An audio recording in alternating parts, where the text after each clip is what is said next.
Well, good morning, everyone, and welcome to another episode of Hangout with Coach Kerry.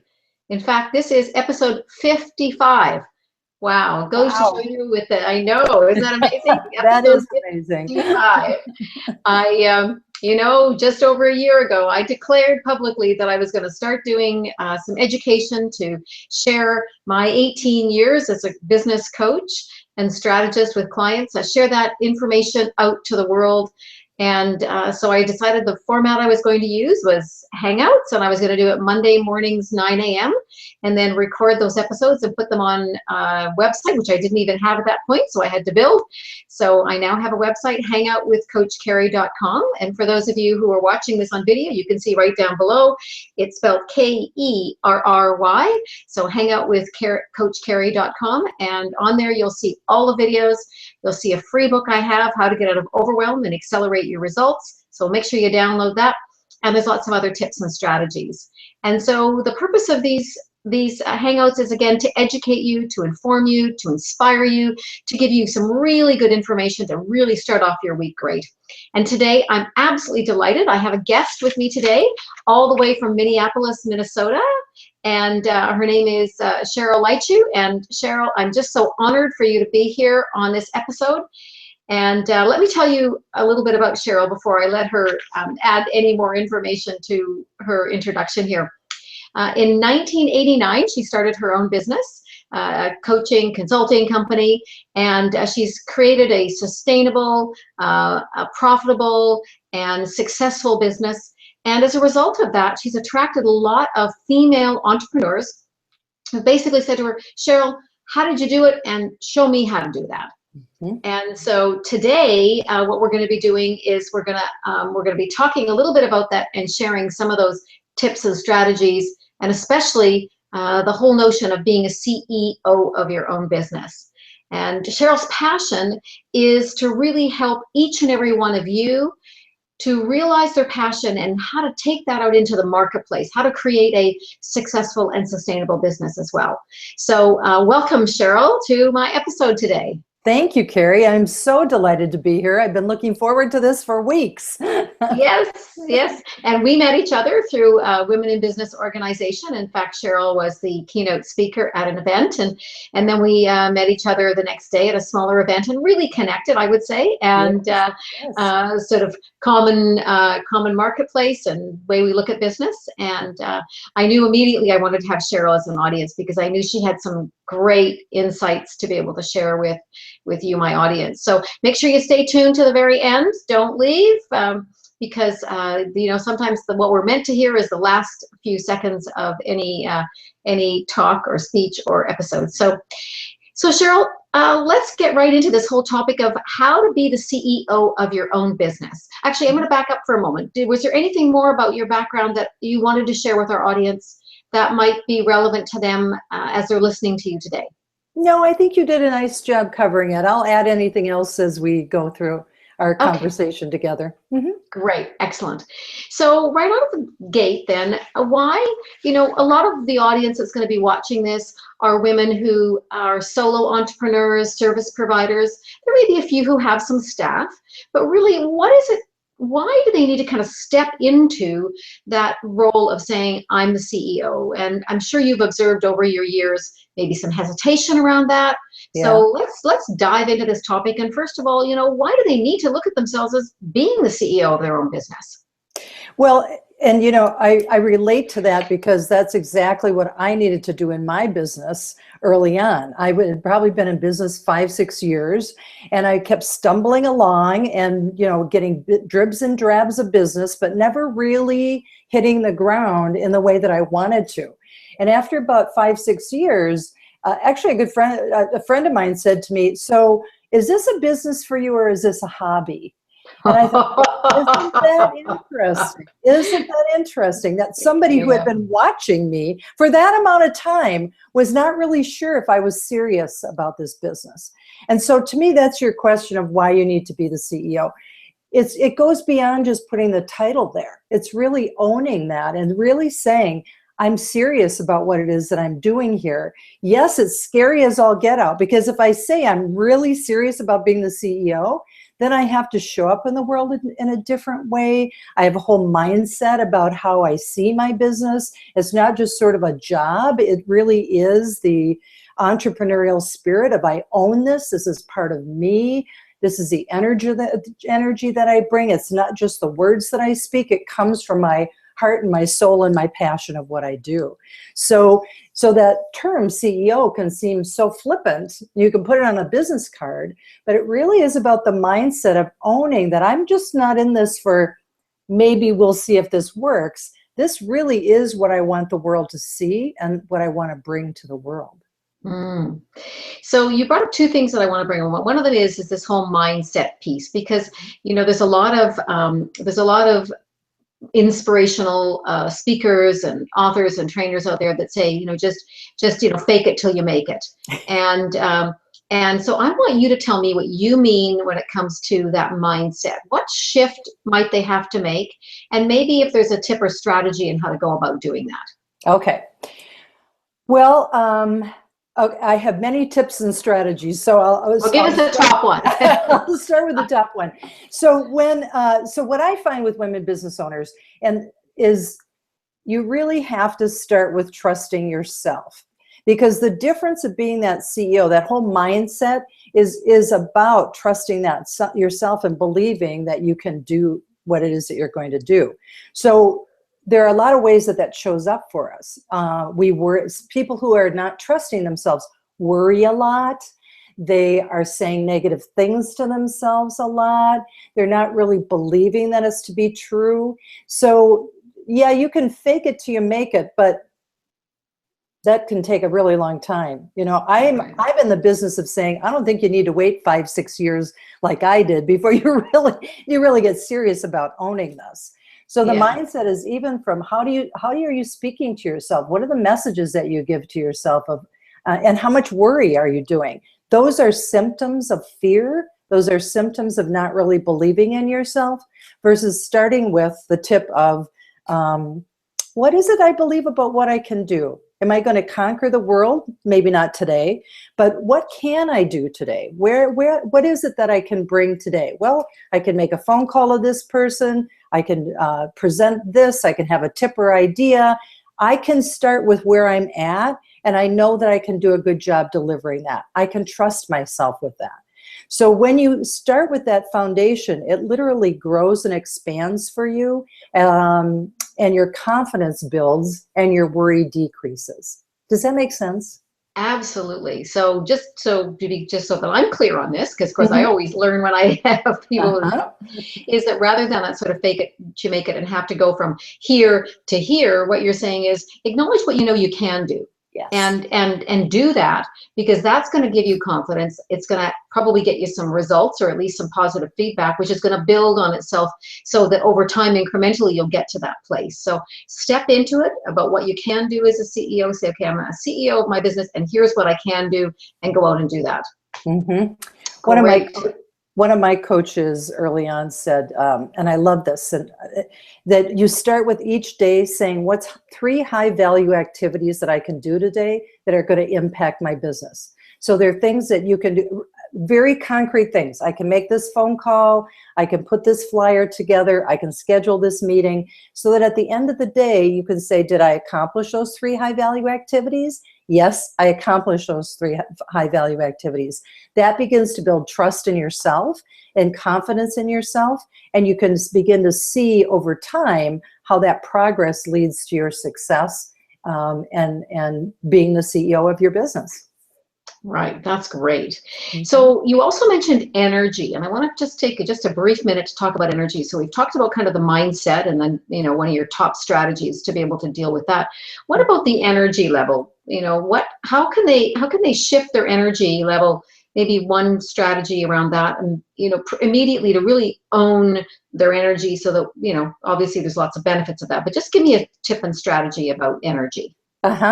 So to me, energy. So I want your listeners to think about who is it that you have met with that makes you feel really comfortable, you want to engage with them, they are just somebody that you want to know more about what they're up to. So it isn't even about making a sale. It's just about who is it somebody that I want to connect with.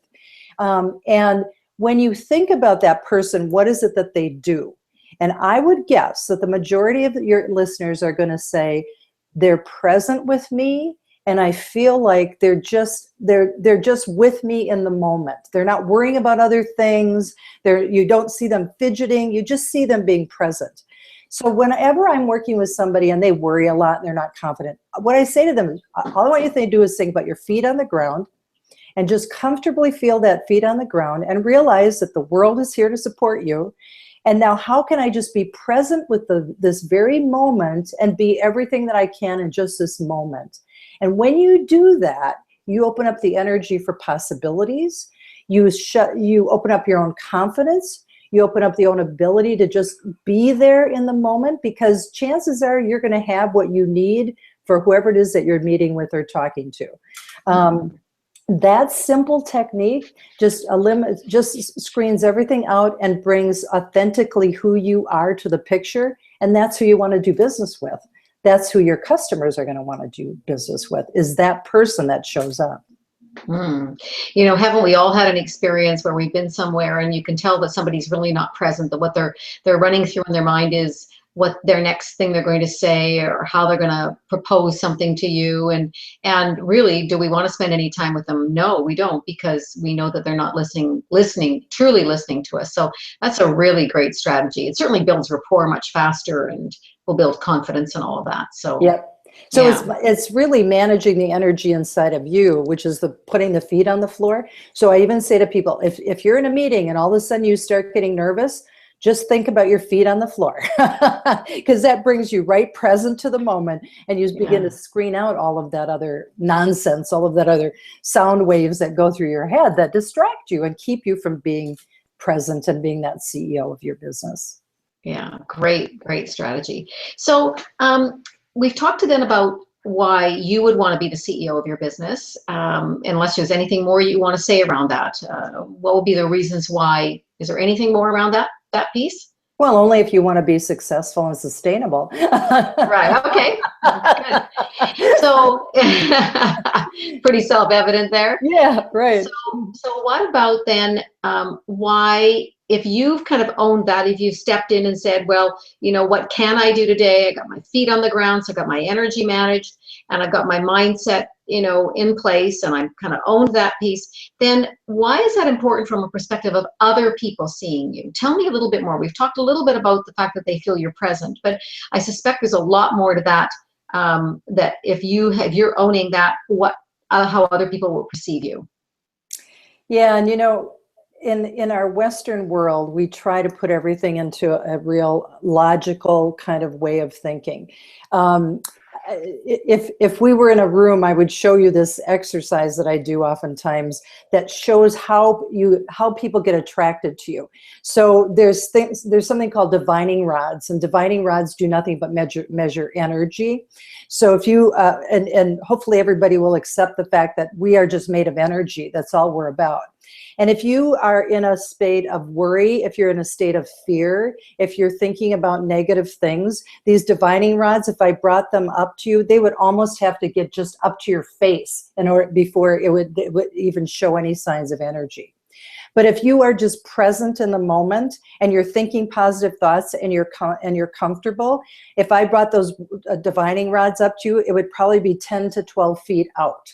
Okay, so when I asked you earlier about the people that you enjoy being with and that connection that you feel, it's about that energy being open for them.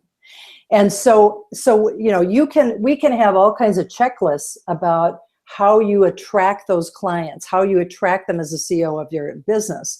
But the reality is starts with you being positive, being open, so that people can come into your energy field and connect with you. It's the law of attraction stuff that we try to put into, you know, here's how you think, here's here's what you can logically do, but we can actually measure that energy when people get up next to you. So it's such a powerful thing to see in effect, but trust me, it does work. And that's the energy field that you want people to feel. So if you own yourself as CEO of your company and you think about yourself and you picture yourself of, this is what I'm here to do. This is what I'm passionate about. This is what I want others to be attracted to. And you keep that energy open, people are automatically going to connect with you without you saying a word. And we all know that people connect with us in that first 5 seconds of when we meet people. And it's not about what comes out of your mouth. It's about the presence that you project. Does that make sense? Absolutely. Yeah. I mean, I know I can think of examples of people that, you just want to be around them because they've got such a positive energy. And we know that people will do business with people that they know, like, and trust. And one of the easiest ways is if we feel comfortable with them and there's that positive energy that's there. So absolutely, that makes perfect sense. Yeah, that's because right. We are each born for a purpose to do a purpose. Okay, we're born on purpose for a purpose. So I don't know what that is in your audience, and so I'll meet women and business owners, and they're offering massage therapy. I'm just going to use that as an example, and they feel like, well, this is such a small thing that I do in the world. Well, it's not small to the people you connect with. Okay, it's not small to the people that you are providing that service for. And so you need to be confident that that's what you are, that's the purpose that you're here to deliver on this planet and to touch the lives that you touch. Again, whatever it is, you can be an accountant, you can be an engineer, I don't care what you are, but whatever it is that you're passionate about, that's the reason that you were brought here. And when you're living that and believing that I'm the CEO of this purpose, people want to do business with you. And it's the only thing I can example I can give, and Kerry, you probably experience this too, when you are working with business women owners and they get that, and from an inside perspective, it's amazing to watch them fly, watch their business fly, and watch them as a person fly. Yeah, absolutely. Mm-hmm. And so Cheryl, then, taking that, so if they've got that sort of inside and they're really clear on that energetically inside, how about some of the language that they may use? Is that important as well? Like, what they say outwardly? Yeah, very, there are certain, so again, specific examples. I will have people who say, well, I'm really in alignment energetically, but I don't understand why this happens and why this happens and why this happens. And what I say to them is, when you go into those why questions, so this is where our head gets in the way. When you go into those why questions, you sometimes get yourself stuck in this tornado that you can't get out of, because some things we're not supposed to know why. What if you asked yourself a different question and framed it in a way of how can I get through this? What is the next step? What is the next high value activity that I could do? And don't worry about the why. Why again gets you stuck versus changing up the language of what you're doing.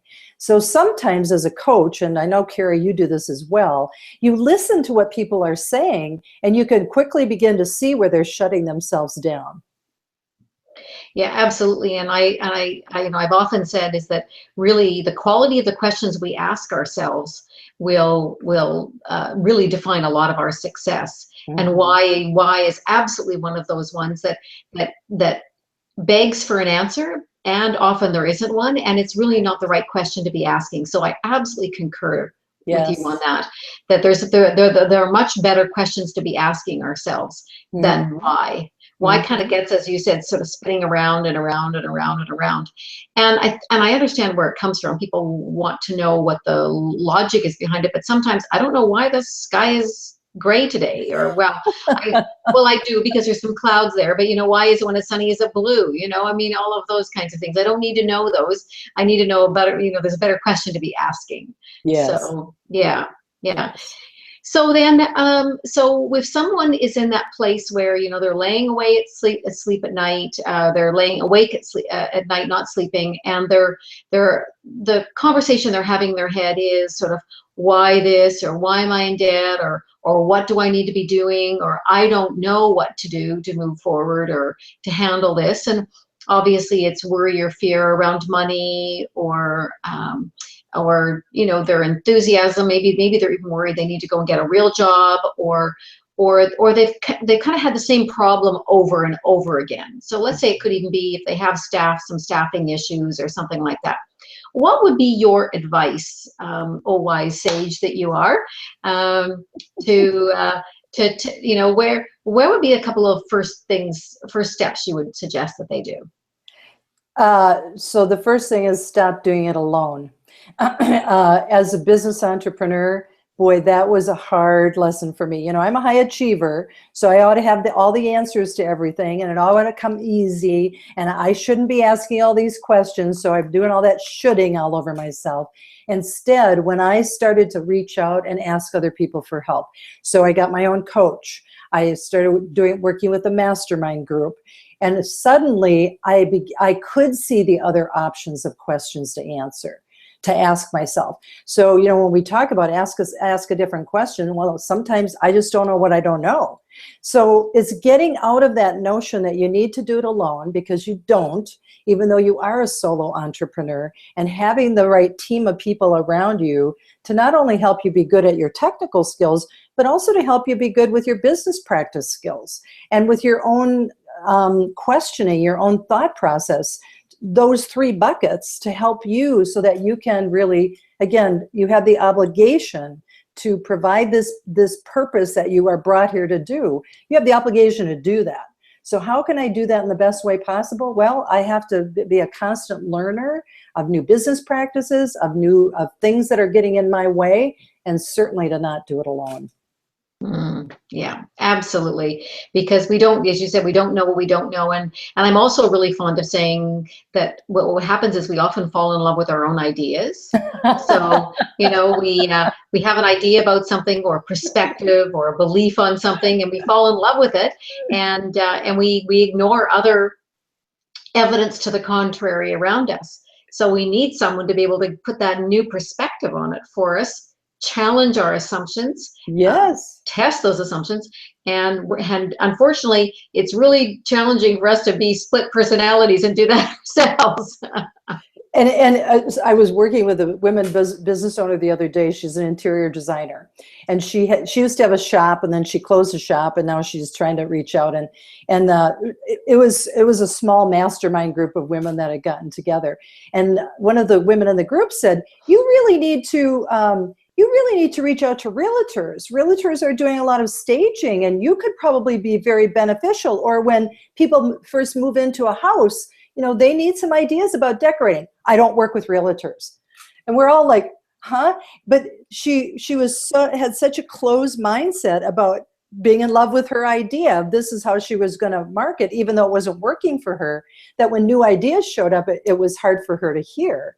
But because she was in a safe group of people and not doing it alone, the other individual kept pushing at her saying, why are you not considering this? Let's talk about this more. And she finally reached the conclusion that this was a great idea, that she could do it and still do it in the way she wanted to do it without violating some of the things that she wanted to do. So it is hard to be a split personality, but having that group that is loving and caring and not judging, but giving you new perspectives is, I think, critical. It's been a critical piece for me and my business. Yeah, absolutely, for me as well. Because I think also what they do is they challenge you and push you a little more. You make commitments publicly to other people, because you know, for a lot of companies where they have managers and staff, the CEO in that role really the buck stops with the CEO. So they have to do what they say they're going to do. They have to do all of those things. But if you're the CEO of your own business and there's just you need to have other people around you, or structures in place anyway, to keep you on task and do what you say you're going to do, and challenge those assumptions. So that's a really, really valid point. That's great. Yeah. So Cheryl, as we kind of come to the wrap up of this whole piece of being the CEO of your own business, we've talked about the fact that you need to kind of step into the ownership of that. And often we don't, because we're in fear, something about our fear. So you encourage the audience here to say, well, what can I do? What do I know that I can do? And maybe picking those 3 high value pieces that you do that day that are going to move you forward. So you're going to start trusting yourself, because often that fear is that we know we've lied to ourselves. We haven't done what we said we were going to do. We've let ourselves off the hook. We wouldn't hire ourselves if we were if we were looking to hire somebody. Would you agree with that? I agree, absolutely. Yeah, yeah. And then stepping into the energy of that. So understanding that negative energy, negative thoughts, all the law of attraction, that vibrationally it changes. You talked about that divining rod. I think that's a really good example, because we know that, we know out in the world we use divining rods a lot of times, and so you want to be a divining rod that has a big wide space. So how do you attract those people? What's about being positive and watching that stinking thinking that you might have. And so, you've given us some great tips about that. And we know it'll help you in terms of attraction, but also people want to be around people. What other sort of final pieces for you to say is that you want to, I really want my audience this week to just say, okay, I'm stepping in, and even if they already are in a CEO role, which they might be, but I want them to step in and say, I'm going to own this. There's not going to be any hesitation. Too often I hear people say, oh, well, I have a little business. And I want them to step into that and really own it, even if it's just you and you're starting out, or it's you and you're 10 years into it, and your success is at a place where you still want it to grow and everything else. What last bits can you share with them so they really have a great week, and really this is the start of something different for them? Well, what I want them to do is think about one sentence, how they talk, what they're going to say about their business, okay? And I want them to think about that sentence as a very powerful sentence that they're going to change up from what they're currently doing. So even if you're somebody listening and you go, that sentence, I describe it as this, and that really does say I'm the CEO. I want you to change that sentence up this week. So it might be changing a word in the sentence, but something that really puts that power and that energy and that commitment to yourself that this is what I'm doing. I want you to stand in front of the mirror, and I want you to say that to yourself 10 times every morning, this new sentence, and I want you to look at yourself when you're saying it. Because sometimes we have words coming out of our mouth, but we don't realize how it is that it shows up in the world.